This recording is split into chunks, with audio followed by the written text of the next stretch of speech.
Solve this ചാനലിലോട്ട് എല്ലാവർക്കും സ്വാഗതം. Practical problem solve ചെയ്തുകൊണ്ട് നിങ്ങളുടെ മാത്സ് സ്കില്ല് ഡെവലപ്പ് ചെയ്യാൻ ഉദ്ദേശിക്കുന്നവർക്ക് ഈ ചാനൽ സബ്സ്ക്രൈബ് ചെയ്യുക. ഇത് ആവശ്യമുള്ള ആളുകൾക്ക് ഇത് ഷെയർ ചെയ്യുക. ഇന്ന് നമ്മൾ ഒരു പുതിയ പ്രോബ്ലമായിട്ടാണ് കടന്നു വരുന്നത്. ഒരു പ്ലോട്ടിന്റെ ഏരിയക്കാണ്, ട്രയാങ്കുലർ ഷേപ്പാണ്, മട്ടത്രികോണമാണ്. ഈ കോണ് 90 ഡിഗ്രി, ഈ ആംഗിൾ 45 ഡിഗ്രി. ഇത് മട്ടത്രികോണമാണ്.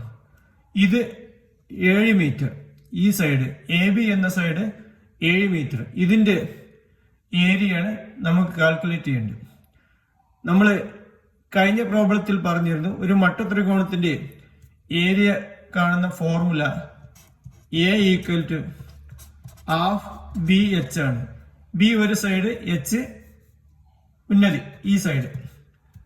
അതുകൊണ്ട് അപ്പോ ഹാഫ് ഇൻറ്റു 7 ഇൻറ്റു H. ഇവിടെ H തന്നിട്ടില്ല. H നമുക്ക് കണ്ടുപിടിക്കണം.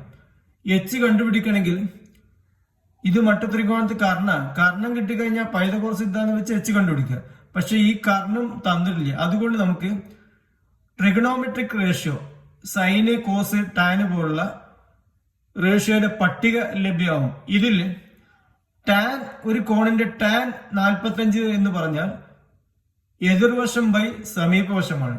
ടാന്റെ നിർവചനം ടാൻ 45 ഉദ്ദേശിക്കുന്നത് എതിർവശം ബൈ സമീപവശം. ഈ പട്ടിക നോക്കിയിട്ട് നമുക്ക് ടാൻ 45ന്റെ ട്രിഗണോമെട്രിക് പട്ടിക ലഭ്യമാണ്. അത് നോക്കി ടാൻ 45ന്റെ വില കണ്ടുപിടിക്കാം. ടാൻ 45ന്റെ വില പട്ടിക ഉപയോഗിച്ച് കിട്ടുകയാണെങ്കിൽ സിഗല് 1 ആണ്. ഏതായാലും H ഈക്വൽ, അപ്പൊ ടാൻ 45 ഈക്വൽ ടു എതിർവശം ബൈ സമീപവശം H ബൈ 7. അതുകൊണ്ട് H equal to tan 45 into 7. Tan 45 1 into 7. അപ്പൊ ഇതും 7 മീറ്റർ. ഇനി നമുക്ക് കാൽക്കുലേറ്റ് ചെയ്യാം. A equal half BH, A equal to അര into 7 into 7. 49 by 2 equal 24.5 m².